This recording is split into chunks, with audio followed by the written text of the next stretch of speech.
The Locked On Podcast Network presents the NFL Big 3 in 30. The three biggest stories in the NFL from our local experts at the Locked On Podcast Network. We bring you the real story, why it matters, what's next, who wins the big game, and more, all in 30 minutes. The NFL Big 3 in 30 starts now with the biggest story in the NFL. Jerry Jones says Mike McCarthy could be back for the 2025 season. You are Locked On Cowboys, your daily Dallas Cowboys podcast. We got, I don't even want to call it news because it's not news. No, it's just Jerry Jones talking. Jerry Jones this morning on 105.3 The Fan said that he could see Mike McCarthy returning in 2025 with a contract extension. Lane, I just want you, when you heard that, or when you read it on Twitter, what are your initial thoughts?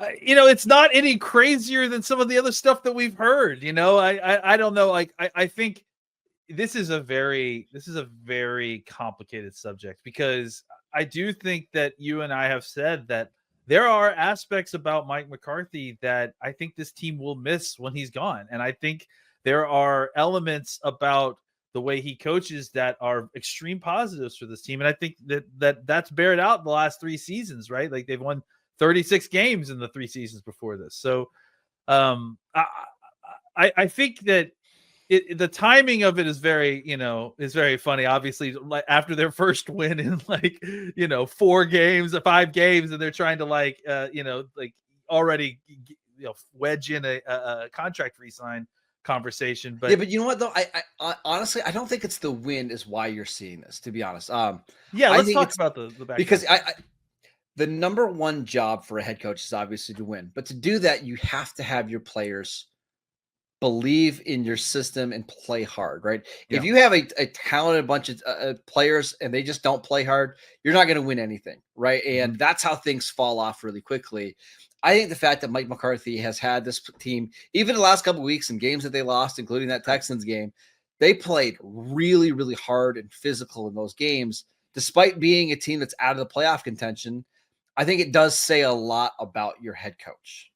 Yeah, they're not quitting on him, No. And that's the thing about it, is that, like, even when the entire rest of the world around Dallas, around the NFL world, around the world has quit on the Cowboys, this team hasn't quit on themselves yet, and that's a lot of part to I think the head coach. And look, I mean, I think that, has the head coach had some fault in this? Absolutely, he has. Yes. But he's also been dealt some pretty terrible circumstances at times. So I think it's the Mike McCarthy thing sounds a lot less crazy the more you start discussing the other options that are being discussed, right? And like the other names that are being kicked around. So it certainly is not my first choice, or certainly wouldn't be my first choice for Mike McCarthy to be back, because my first choice would be like to try something new, to see some new blood in here and to kind of get something going.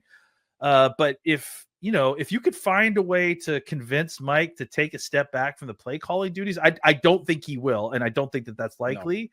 No. But if you could find a way to do that, and you could come and get a legitimate play caller in here who actually gets you excited about this offense again, I don't think it's the worst option of all the options that we've heard about as far as what's going to happen in 2025 and beyond. I want to add some more context, because I think what really happened is last night on Monday Night Football, Joe Buck and Troy Aikman were discussing the Cowboys, and Troy Aikman made a comment about how Mike McCarthy is a hell of a coach and that they shouldn't get rid of him, right? And I think that's probably why the guys over at 105.3 The Fan asked that question. Yeah. So it's really hard, because if you have a coach who the players are playing hard for, but you're not getting the results, what do you do? I don't know. I think I'm at the point where I would like to see something new as well. And I think McCarthy is a better coach than the national public maybe thinks or tells us. But does that mean he's the right coach for the Cowboys? I don't know. The other thing I want to mention is, Landon, there's no way the Cowboys bring back Mike McCarthy if they know Ben Johnson wants to come here. or they know Bill Belichick wants to come here. Like, I think you probably would have to find out through back channels if like those guys are out. But if those guys are in, I just don't see the Cowboys keeping McCarthy. Well, let's be clear. If the Cowboys actually have interest in Ben Johnson, like that's my number one choice right there. Like, yeah, sure. Of course. So my concern is more not even that the guy, the Ben Johnsons and the Bill Belichick's of the world don't want to come coach here. That's not really a concern for me.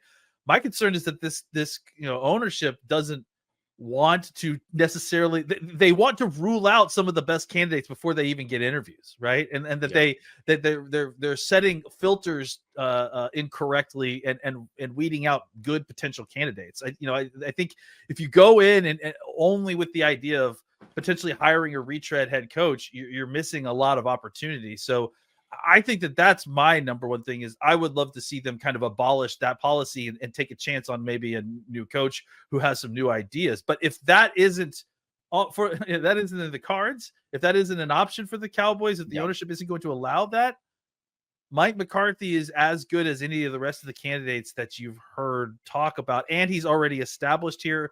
The players like him. I know. Again, I don't love it. I don't either. But I think it's in the context of everything else that we're hearing about, the names that we're hearing bantied about. I think I probably would take Mike McCarthy over a Bill Belichick led team that's got, Bill Belichick's, hand chosen assistants, cronies, so, well, I mean, listen, I was in on Bill Belichick until last night when it was 4th and inches from the Ravens 28-yard line. And he was telling Harbaugh that he needed to kick the field goal. I'm like, okay, we're out. I don't want to do this anymore. You guys are just don't understand old ball coaches. It's like everyone was making fun of Bill Belichick this morning because he printed out his Gmails. And I'm like, no, you don't understand. This is a guy who understands preparedness. What happens when all of y'all laptops run out of battery? He's still got the answers, guys. He's still got the answers. So, by the way, did you see that it was Matt Patricia sending him the questions from, if you zoom in, it was Patricia that was sending him the email, never mind. Patricia's the one who's actually answering all his emails at this point. I'm pretty certain. So yeah. I want to talk about this in relation to Mike Zimmer because we have seen some better things from Zim over the last couple of weeks. And again, I know the Houston score ended up being ridiculous, but that game was a lot closer than what I think a lot of people anticipate. Are you becoming more open to the idea of Zimmer returning in 2025? Yeah, and actually, to answer your question fully, when I saw the Mike McCarthy quote, I actually had been kind of, since last night, since kind of watching some of the tape, I have been kind of going over my head, what does it look like if the Cowboys decided they wanted to keep Mike Zimmer, right? Like even if they didn't keep Mike McCarthy, what would it look like if the Cowboys decided, hey, let's give Zimmer another year to see what we can do? I think it's a bad idea to do that. I do. I think it's probably not going to help your situation in the head coaching search. Or if you want to bring Ben Johnson, you want Ben Johnson to pick his guy, right? If you bring in Bill Belichick, you want Bill Belichick running the defense and not Mike Zimmer. So I think it's almost a package deal. Which makes this really complicated because I've liked what I've seen from Zimmer over the past few weeks. Yeah, I think that's kind of where I was just getting at, is that I do think, politics and all of that aside, I do think that what Zimmer has done these last few weeks it shows kind of what he had planned and what he had in mind for this year. Obviously, things didn't work out the way that we wanted with the injuries and obviously the way the offense works. But I do think that now that we're seeing, this defense get healthier, they're kind of playing in this scheme a lot better. You're starting to see the results that I think Zim anticipated and hoped for. And I've been impressed to the point where I thought it was worth mentioning that, if somehow he were retained next year, I don't think it's the worst thing, but I do agree that in a situation where you're getting a new head coach, it just doesn't seem very likely. All right. Yes or no? Is Mike McCarthy back in 2025?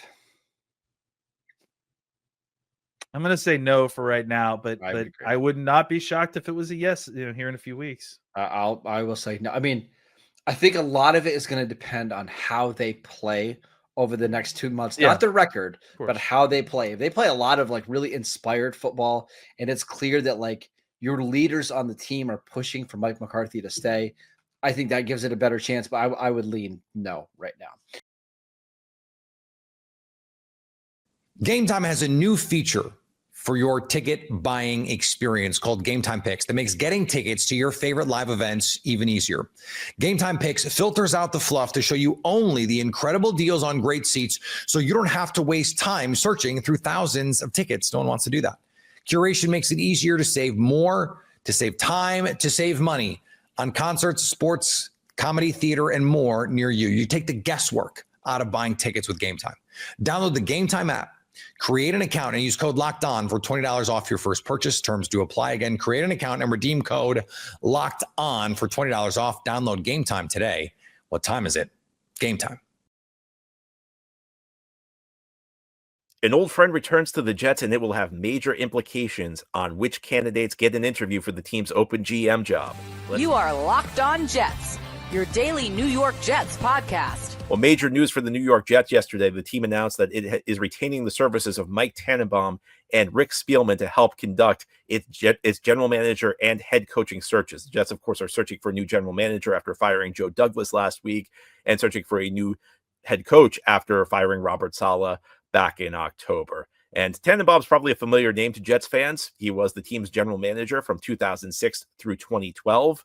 Spielman was the Vikings general manager for a decade. Both of them work with an organization called the 33rd Team. If you're not familiar with it, the 33rd Team is a website. It employs a number of former executives in the NFL, former coaches, former players. It's produced a lot of content, a lot of analytical articles over the last couple of years, also a lot of advanced statistics. Well, the 33rd Team is now entering the ranks of consultants for teams searching for new general managers and head coaches. The Jets are their first client. I think there are some pros to this move. I think, number one, the people running the Jets have no idea what they're doing. After owning the team for 2.5 decades, I don't think Woody Johnson knows the first thing about conducting a general manager search. I don't think he knows what qualities make a good GM. I don't think he understands how to build a winning culture.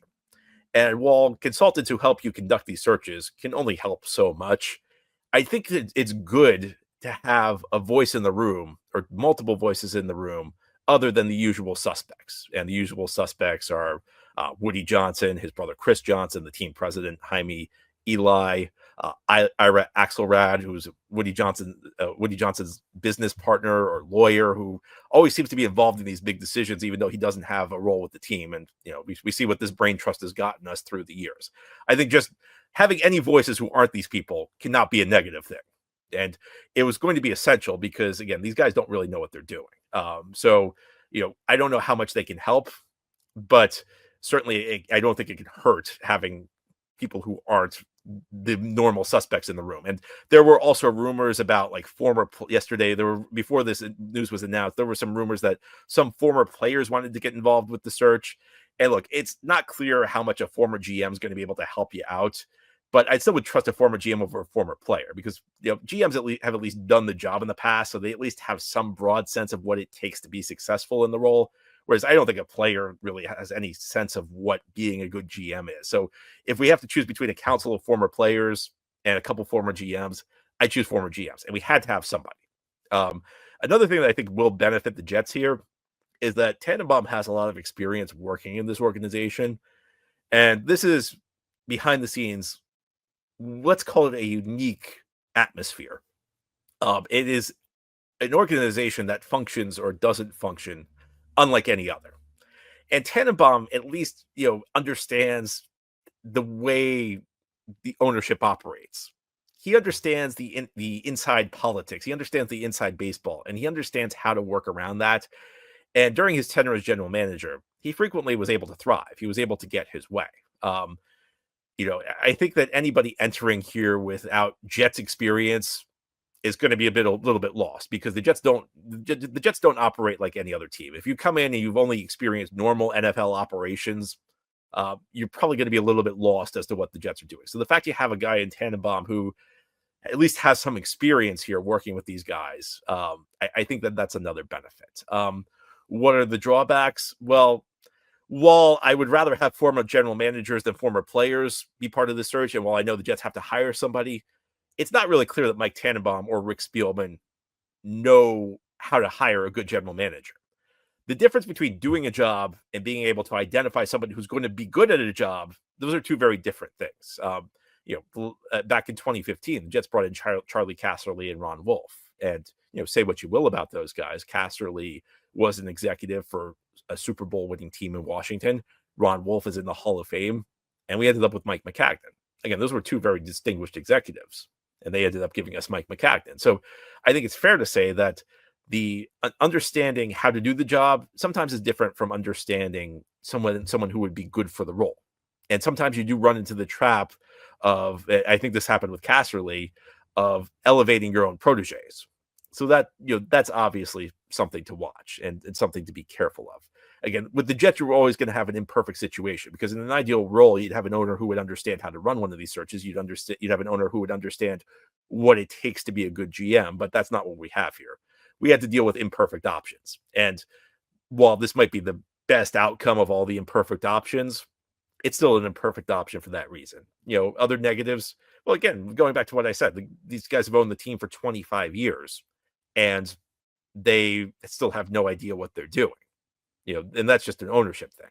And that's something the Jets are going to work around. And that's one of the reasons I'm not particularly hopeful about the Jets' future, because, they fired the bad head coach. They fired the mediocre general manager. They're going to change players again, but ownership's the one constant with this team. And even if you hire the right guy, you need to understand how to nurture that guy. You need to understand how to support that guy. That's something the Jets have shown no ability to do, but we can't worry about that right now. The job in front of the Jets is to hire a good general manager, and they need help with it. So Tannenbaum and Spielman are coming in to help. So I think there are also some unknowns here. One of the unknowns, and this is something I wonder, and I'm throwing it out there, I'm not saying that this will happen, but will Mike Tannenbaum pull the old move where, you're in charge of the search to find the best candidate and you realize the best candidate is you? Because Mike Tannenbaum's kind of suggested at points that, he'd like to come back to the NFL. And we know that Mike Tannenbaum's not exactly a guy who's in hot demand right now across the league. Not only was he fired by the Jets rather unceremoniously after the 2012 season, he went to Miami. He was with the Dolphins for 4 years. They were ultimately pretty unsuccessful. So this might be, if you're Tannenbaum, the question is this your path back in? Because there is a segment of the fan base that has nostalgia for the Rex Ryan years when Tannenbaum was the general manager. So I'm maybe being a little provocative right now, but I wonder, is Tannenbaum going to end up suggesting himself? We'll wait and see on that. I don't know. I don't know that he's going to do that, but I'm not going to lie. The thought crossed my mind. Another aspect of this is just, I think the Johnsons love hiring consultants, because what do the Johnsons love doing more than anything else? They love blaming other people when things go wrong. The consultants are very easy to blame. Jets always hire consultants with these searches. In 2013, they hired the executive search firm Korn Ferry when they hired John Idzik. You think Woody Johnson's taking the blame for hiring John Idzik? No, he's blaming the search firm. We talked about in 2015, Casserly and Wolf. They ended up with Mike McCagnon. Again, Woody Johnson's not going to take the blame for that. You think Woody Johnson's ever going to take responsibility for his decisions when there's a scapegoat sitting there? In 2019, Chris Johnson was here, and Adam Gase ran the search, which, that was a brilliant move.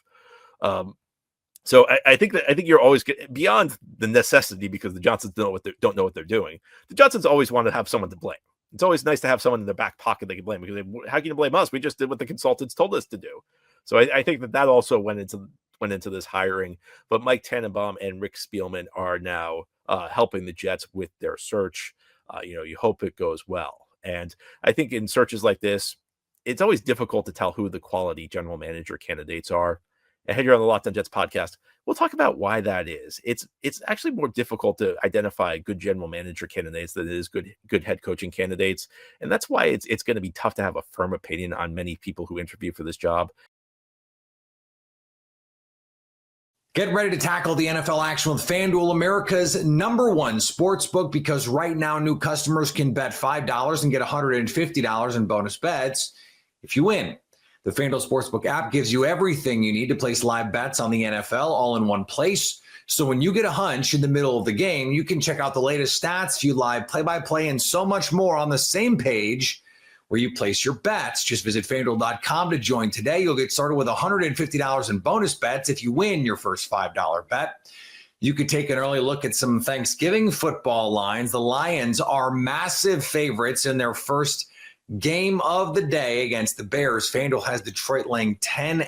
I kind of like the Bears. Is that weird? FanDuel also doesn't feel like Caleb Williams and company will put up a lot of points. The Bears total over-under set at 18.5. I might take the over and the Bears to cover. I bet I can get some nice plus odds on that. That's FanDuel.com. Never waste a hunch and make every moment more with FanDuel, an official sportsbook partner of the NFL. I am fully convinced that the Philadelphia Eagles can win a Super Bowl in 2024. You are Locked On Eagles, your daily Philadelphia Eagles podcast. Darnell Mooney, Gabriel Davis, Pat Freiermuth, Cole Kmet, Courtland Sutton, David Njoku, Evan Ingram, Dalton Schultz.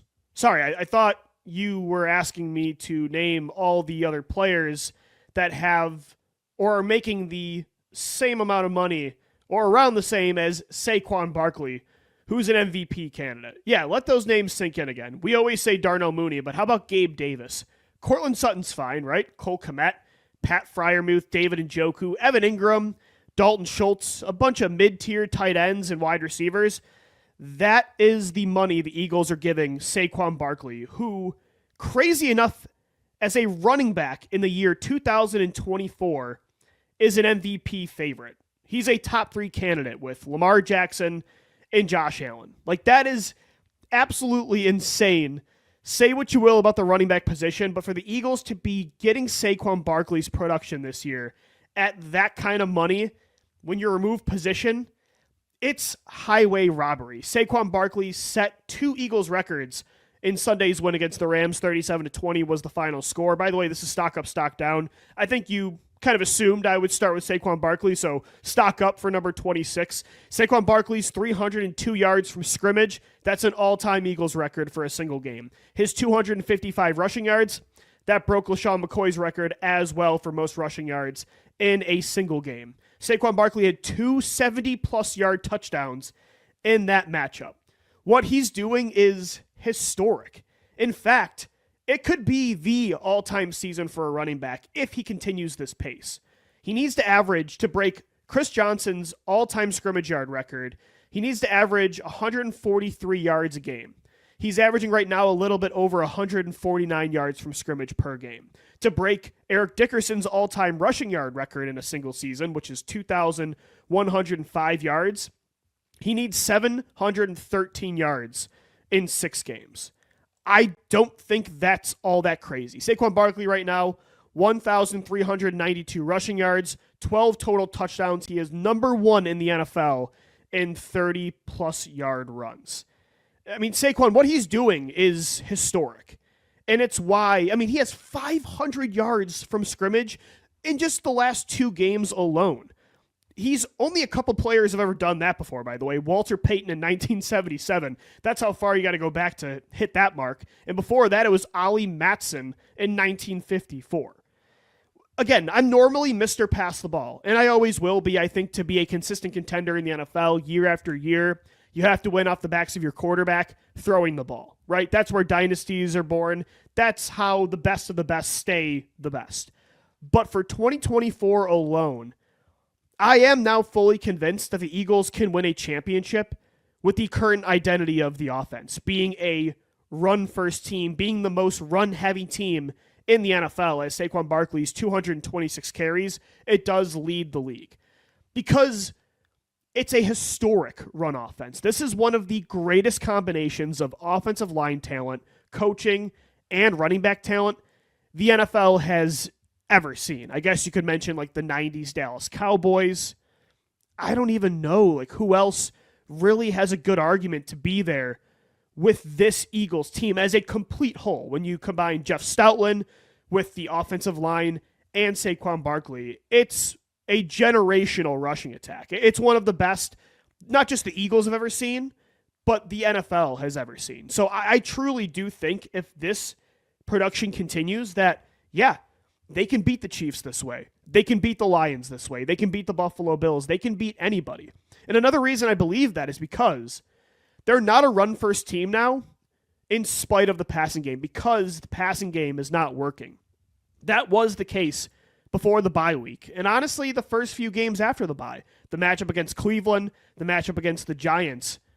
But I am convinced now that the Eagles, if they do need to be a passing offense, they can win that way too. You saw that against Joe Burrow in the Cincinnati Bengals. I think you saw that with Jalen Hurts and Devontae Smith against the Jacksonville Jaguars. You even saw that to a degree against the Dallas Cowboys. So I think the passing game has been very good. So they're not running because they can't pass. They're not turning the ball over through the air, and they're one of the most explosive passing units in football. In fact, they lead the league in explosive plays this year. So a lot of that's Saquon Barkley, but a lot of that is the passing game. So if the recipe is you ride Saquon Barkley until the wheels fall off with this offensive line, and then you get explosive plays from the passing game and no turnovers, and Jalen Hurts makes plays outside of structure like he's been doing the last few weeks, he's throwing unbelievable on the run. I think that can win a championship. I really do. Because, again, I know if push comes to shove and they do have to throw the ball, has it been inconsistent this year? Even the last few weeks? Yeah, absolutely. But the Bengals game, the Jaguars game, most of the Cowboys matchup, even against the Rams, I thought if they needed to throw at a high volume, they were throwing the ball really well. Jalen Hurts and A.J. Brown were clicking. I thought that was one of Jalen's better games as a passer. Again, he just didn't have to throw much in the second half because Saquon from the first play completely took over the matchup. So they're a run-first team because how can you not be a run-first team when you have a historic rushing attack? With that, on top of the explosive plays and no turnovers, yeah, I think they can win a championship this way, 100%. Is this what I want every single year? No, I don't think it's sustainable. But for this year, absolutely. And again, there's so many aspects to what makes a football team good and why things work out in a season and why things don't. And there's a lot of other issues I think this team still has. But if you do what the Eagles are doing right now, which is leading the league in explosive plays and leading the league in the least amount of explosive plays you're giving up on defense, like I don't really care about any other issues you have. You're going to win a lot of games that way. You're going to be a title contender if you're number one in explosive plays and number one in explosive plays given up. And again, Saquon is so much of that. That's, again, a huge difference. It's not like even Derrick Henry and the Baltimore Ravens where it's death by 1,000 paper cuts, just physical, in-your-face play after play and just wearing a team down. The Eagles do that, but they've always done that. Saquon, it's the explosive plays that are why you have to continue to run through number 26. He has 6 20-plus yard touchdowns this year. 12 teams have fewer combined. Like Saquon has more 20-plus yard touchdowns than 12 teams do overall. He leads the league in 30-plus yard runs, 40-plus yard runs, 50-yard runs, 60, 70-yarders. I mean, a defense almost has to win at the point of attack against this offensive line immediately. If Saquon gets 5-10 yards of cushion, it's almost guaranteed to be a 20-plus yard play. And how do defensive lines consistently win at the point of attack against this offensive line? Like, you can't do it. And if you want to stack the box, okay, good luck. The Rams had 8-plus men in the box 34.6% of the time on Sunday. Saquon averaged 12.7 yards a carry in those spots. And then if you're going to stack the box like that, you're going to have man single coverage on A.J. Brown, who's the best single coverage receiver in football. So good luck. I mean, this is a perfect balanced offense right now. It's almost impossible to stop. I don't know how you game plan for it. I would hate to be a defensive coordinator. The only thing the Eagles need to make sure is that Saquon Barkley stays healthy the rest of the way. Because, look, in 4 of the last 5 games, he's had over 20 carries. He has 115 carries in the last 5 games. Saquon looks healthy and more explosive than ever. And you got to continue to ride that hot hand. But at the same time, he has an injury history. You do want to make sure he's ready to go for the postseason. So that's one thing, is make sure he stays healthy. But yeah, I'm fully convinced after Sunday, this recipe that the Eagles are using over the last month, they can win a title this way, 100%. Because Saquon Barkley, again, he's a running back in 2024 that has a legitimate case to win most valuable player. Do I think he will? No, I think it's going to be Lamar Jackson or Josh Allen with the numbers that Allen and Lamar are putting up and what they're doing at the most important position. It's a quarterback award.